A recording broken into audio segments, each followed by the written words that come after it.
I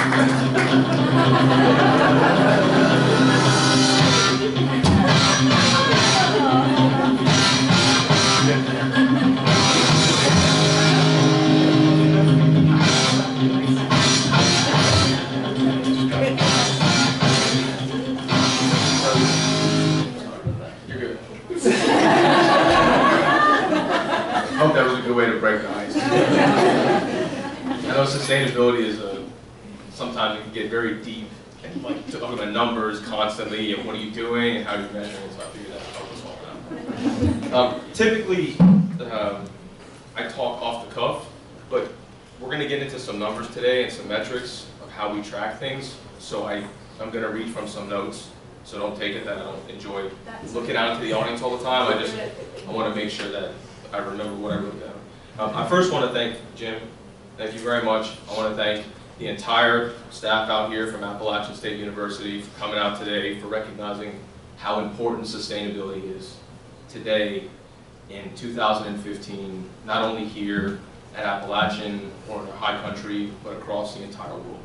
So I appreciate you being here, taking your time to listen to the things that not only I have to say today, but that David from Wine to Water, from Renee from Farm Cafe, as well as all the thought leaders that came before this speech, because without those people, we wouldn't have the movement that we have today, which in theory is sustainable.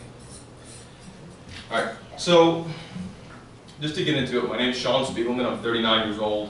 I'm the CEO of Appalachian Mountain Brewery, Incorporated. We are a publicly traded company on the OTC markets. We trade under hops. You know, we use hops in beers. The essence of me is my wife, she's not here today. Sorry, I haven't seen her in 2 months. She's been down running a business in Florida. So I have 2 children, 11-year-old Samantha, 8-year-old Steven. If you've been out to AMB before, you've seen them running around. They kind of helped us build AMB from the ground up. They slept inside of the office when I was tending bar when we first opened. So it's been a real grassroots from the beginning. My kids have been really fortunate to see what their parents, when we were a privately held company, how we started things and what our thought process was. So AMB, when we were a private company back in 2013, we were the first brewery to open up in Boone, North Carolina. Myself and my wife, we've invested to get the process going with the town council, and we changed the zoning laws which allowed breweries to exist. So earlier today, I think Lynn Mason was in the crowd. She spoke from Lost Province. There's another brewery in Boone called Boone Shine that opened up. We're proud, as the high country has embraced craft beer, but also we're proud to have been kind of Boone's pioneer and lead the way and help to create the jobs that have been created, and create this additional sustainability movement behind what already began. I sit on locally 2 boards, Purple Heart Homes. We're heavily involved in basically dealing with veterans and helping to rebuild veterans' homes. It's called the Aging in Place program. I also sit on Blood, Sweat, and Gears. If some of you are familiar, they do the ride. I sit on the board as well there. So that's a little bit about the background initially about me. I was born in Queens. I grew up in a middle-class family. My father was on the American Stock Exchange. He is a former airborne in the Army. He was also, I wouldn't call him professional, but he was a boxer as well. My mother was a teacher in New York in the public school system. I grew up around 2 very interesting people. We had a very difficult life growing up in Queens.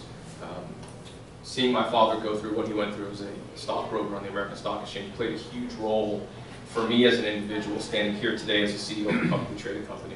I grew up on the floor of the American Stock Exchange. I used to drive with my father, actually take the LIE to this, to that, to the cab to get there. It's like a 4-hour process. And it was really cool because as a kid, I got to see the capital markets when they used to use hand signals. If you ever watched Trading Places, like that's legit. They did that. So I grew up around a kind of rough and tumble bunch as a child. That played a huge role as I realized looking back to where I am today, and the desire for me to have taken a private company public and what my vision is for the future, which I'll talk about that too. My father always told me, he said, son, I'll take the bad words out because they're in here. He said basically, train your blank off, son, so that you'll always be able to get back up in life. They will bloody your mouth and they will knock you down. All that ever matters is that you get back up and you continue to press forward. To me, that is what the sustainability movement is about.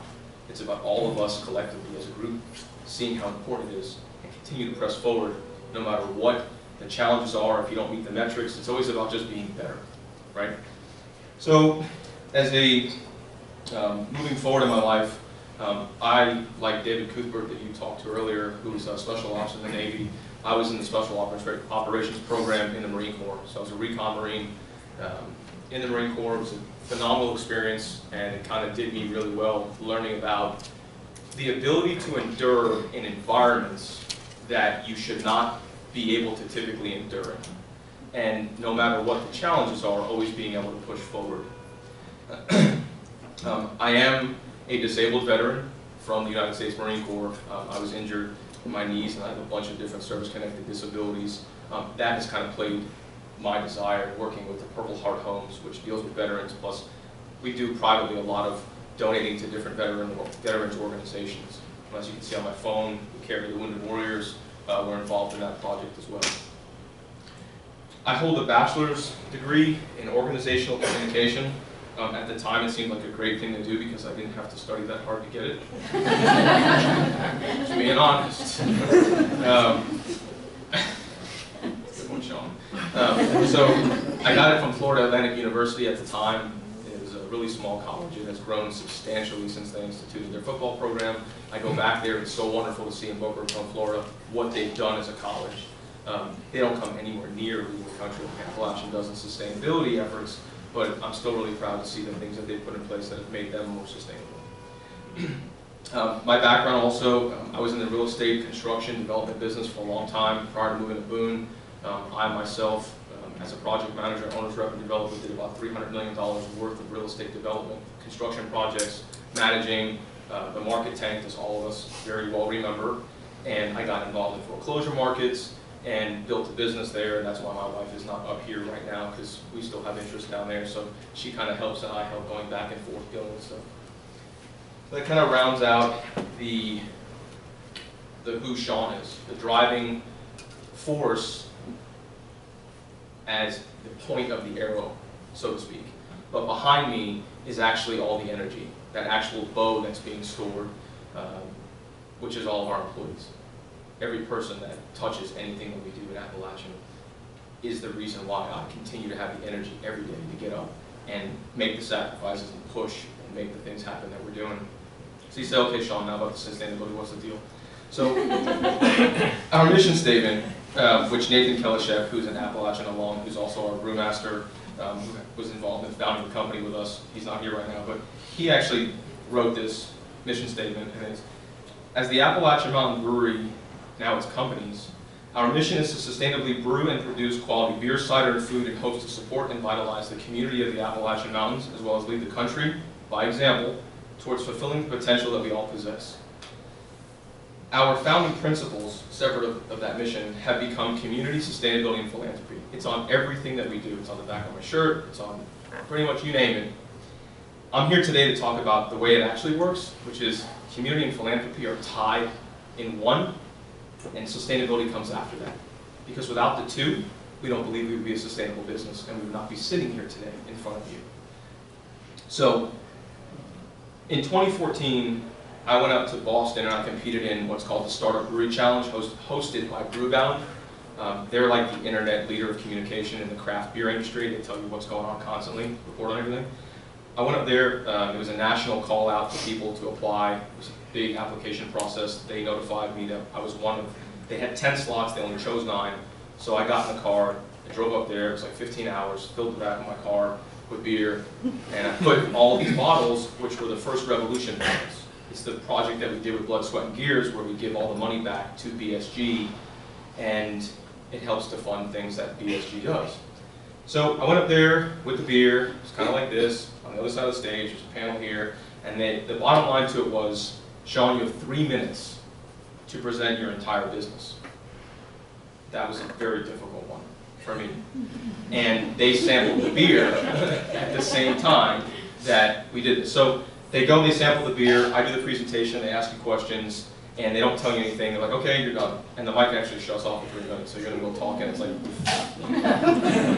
So ultimately, we were chosen. Craft Brew Alliance, which is a NASDAQ publicly traded under Brew, they do not choose, they just host it. So there's a panel of industry professionals, there's wholesalers, retailers, a bunch of different people. They're checking out your beer. But the bottom line that they wanted to know was, how are you different than the other 3,500 breweries in this country?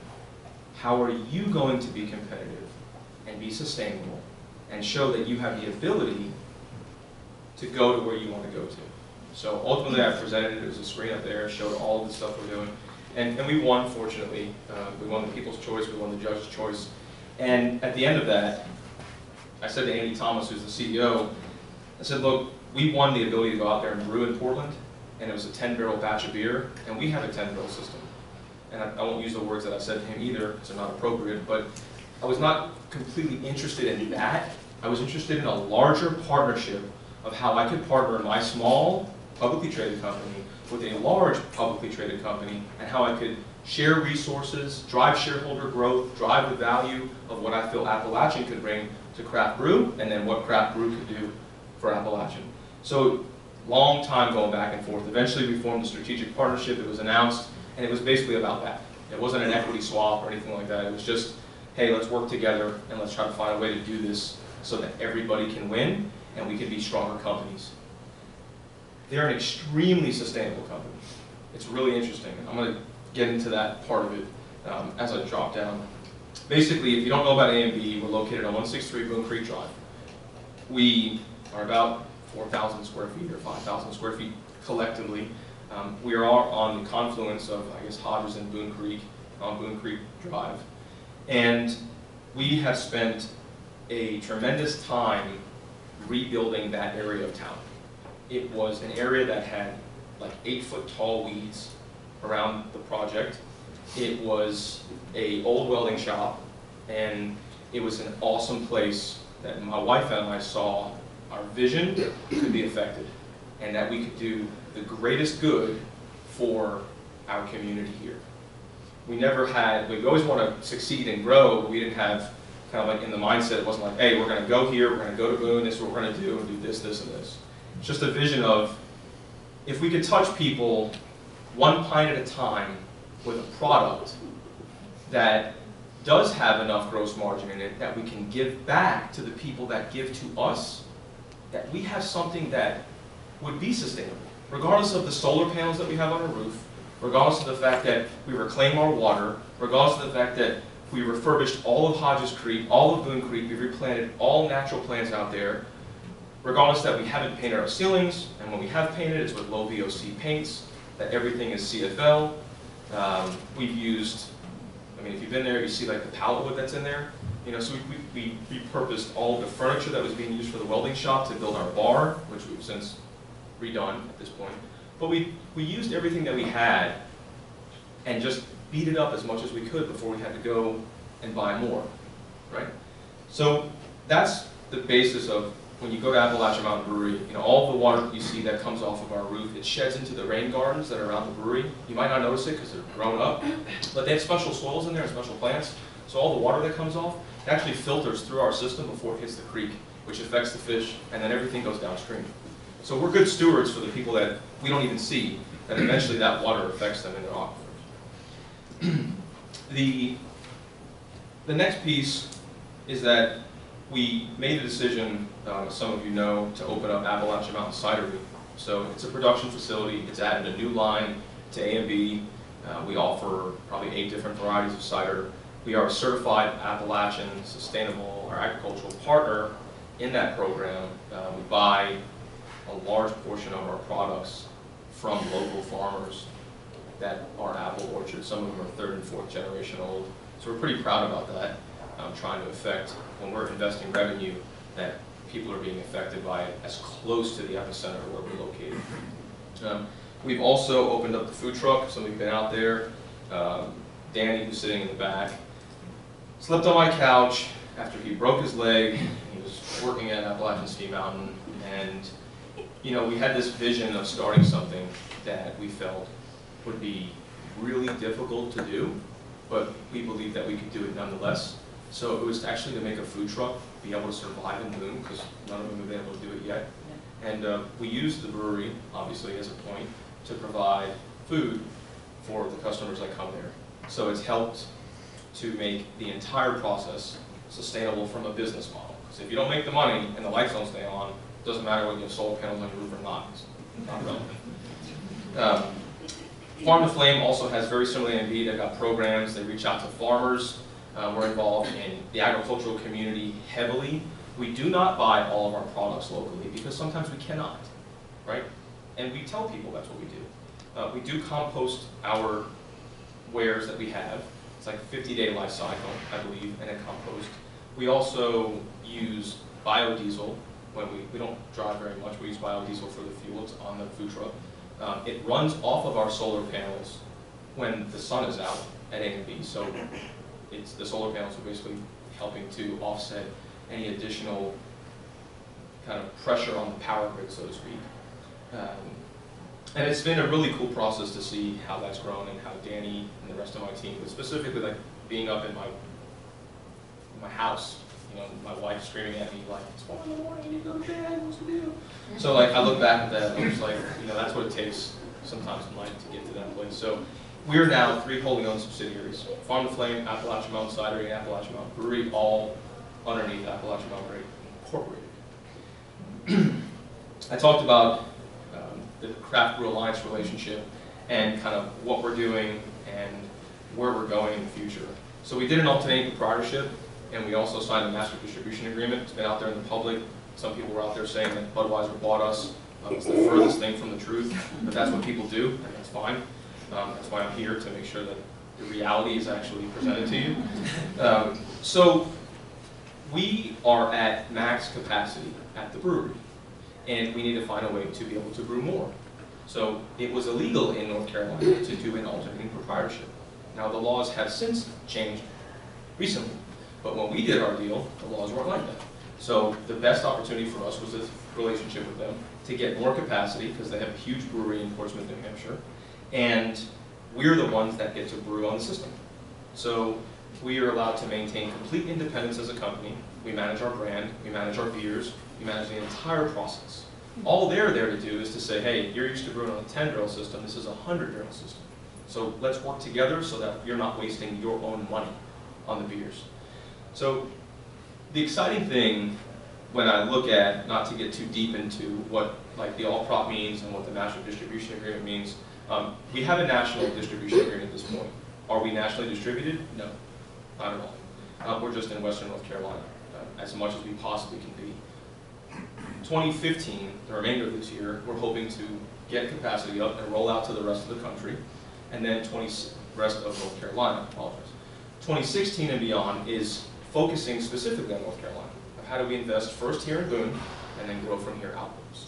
Because if we invest outside and not here, we have an issue, right? We have a gap. It's not a sustainable process for us to grow our brand.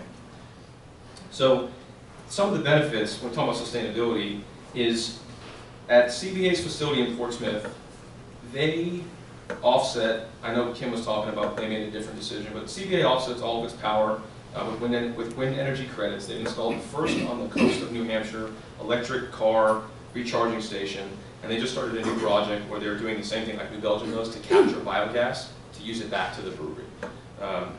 They've got tons of accolades and certifications for being one of the leading breweries in the world in terms of energy reduction and sustainability. They do a sustainability report, which is pretty awesome. It's kind of really close to the one that we did here in 2014. We worked with Tammy, because Walstonks, we worked with her class and some of the students. Jonathan Stem, he's sitting right there, who's actually one of the people that worked. I think his name's on this still. Yep. It's Graham, by the way. That was the other guy that worked with Graham. So because of me not having the time, I didn't finish this, right? But it's really good. But 2015, we will have the same exact thing that will be completed. So Tammy has kind of been the initial relationship for us starting this process, really helping to be a thought leader in sustainability and accounting and how it all ties together and looking to push it forward. So we really appreciate you. Thank you very much. So just to kind of round it out, like when we get down to okay, Sean, what's the numbers? So here's where we're at. We have a few issues. We have barrels, what we brewed in 2013, 14, and 2015. Okay, and then it's going to compare of what we used: electric, gas, water, the grain that we used, what was the economic benefit to the farmers that we gave the grain to, and then the donations that we've done. So we had the community and the philanthropic component, which we'll get to at the bottom, right? And then we'll also talk about the foundation that we're in the process of starting, which will take our net income to start distributing it. And that's where we'll be, right? So 2013, we brewed 580 barrels. 2014, we brewed 890 barrels. And 2015, as of August 1st, we brewed approximately 2,000 barrels. So we're on pace to do about, because we've ramped up, somewhere between 4,000 and 5,000 barrels this year. So we've seen a pretty significant growth curve. Once we get the all-prop online, we're probably going to start seeing, 15,000, 25,000, 35,000, and growth like that, which is exciting because, as I tell you, how we're going to use that and donate an actual economic value per barrel produced out of Portsmouth back into the We Can So You Can Foundation. It's really an awesome thing to see how community, philanthropy, and sustainability grow. So 13 over 14 for electric was basically flat. I don't want to get in, it can get really deep into the numbers, so I don't want to get into like kilowatt hours and how that is. But 13 over 14 was flat.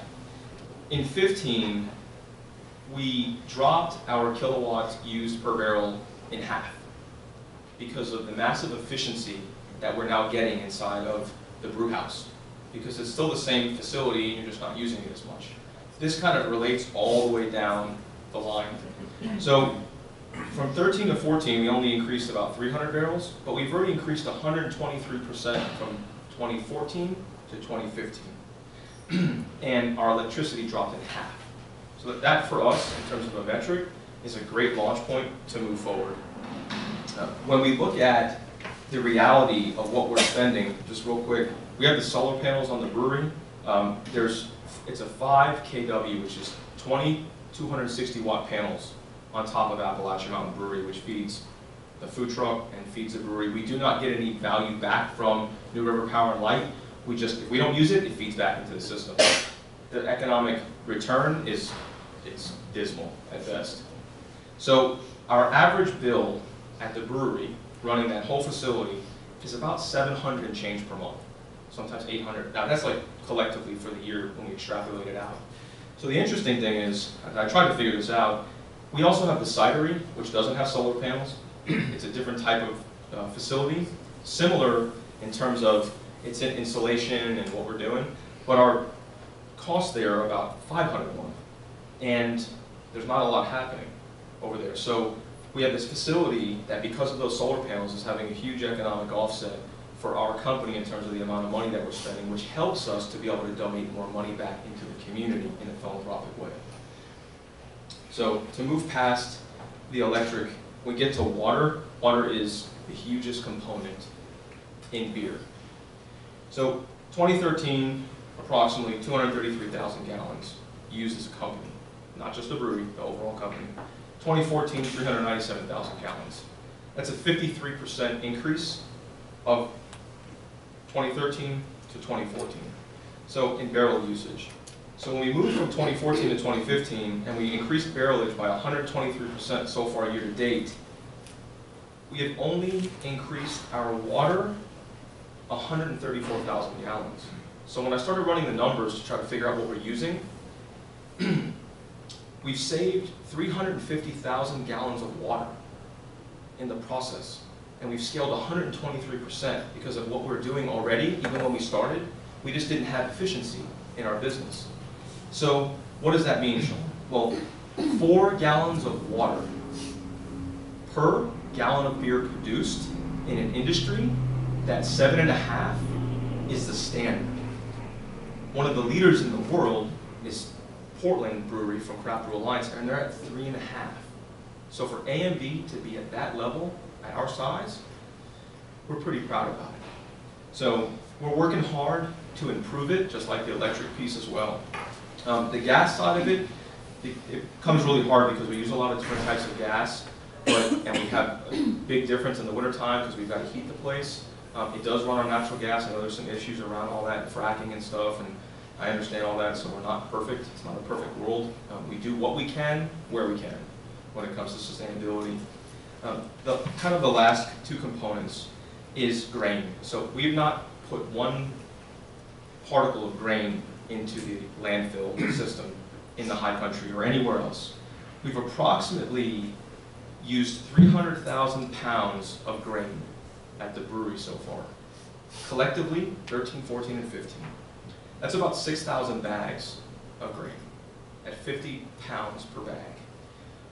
It usually runs for a farmer, not for the brewery, but for a farmer, because we try to figure out what is the economic value, what are we doing? A farmer pays about $6 to $12, and we're talking about GMO, corn-fed, bottom of the wrong quality. So we're going to kind of use that, right? The offset that we have given back to the farmers is between $50,000 and $75,000 that they have not had to spend out of their pocket, that they've been able to drive back into their family's income and drive back into their farms, which gives you more food, it makes their farms more sustainable, right? And so on and so forth.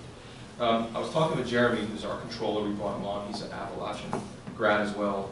And one of the concerns we have is that, so we did this big offset, but it also affects the people that used to sell the grain to the farmer. So we're working really hard now to figure out how do we regenerate that process for that small business. It's a big challenge. It's kind of like Sustainability 2.0. And I'm up for the challenge, but it's not an easy one to figure out how do you do that. So sustainability is good, but it also has consequences sometimes. So that's our grain piece. That's overall the entire brewing process of what we're doing as a company. To get down to the most exciting thing, in 2013, we lost $115,000 as a company. In 2014, we lost $197,000 as a company, and you're probably like, why are you in business? In 2015, what's really cool is we've actually been profitable so far by about $110,000 through the second quarter. So you say, well, Sean, what does that mean? Well, we had in 2013, losing money, we donated approximately $10,000 back into the local high country nonprofits such as Wine the Water, National Committee for the New River, Watauga Arts Council, Blue Ridge Conservancy, Appalachian Voices, Boone Community Network, Habitat for Humanity, Hospitality House, the Farm Cafe, Quiet Givers, Farmer Veteran Coalition, Boone Area Cyclists, High Country Local First, just to name a few. That was in 2013.